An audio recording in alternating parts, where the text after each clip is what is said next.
Sveiki, kviečiame užsukti į mūsų studijas, pamatyti, išgirsti, kaip kompozitoriai kuria muziką reklamoms. Įrašytas garsas mūsų pačių, jis visada duoda unikalumą.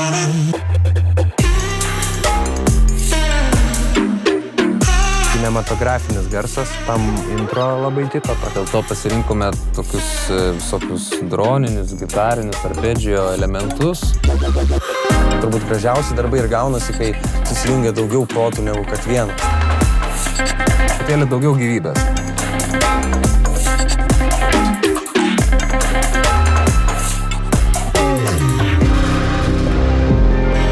Ir ta gitara eina būtent tik iš šitos vietos. Per daug veiksmo. Mums reikia, kaip buvo pradžioje, tiesiog sausas vokalas. Daužėm, plakėm, bekinom kolonėles, viską, ką radom studijoje. Nuo podelių iki metrų visokių išvyniojamų. Ir mes prikūrėm muzikos.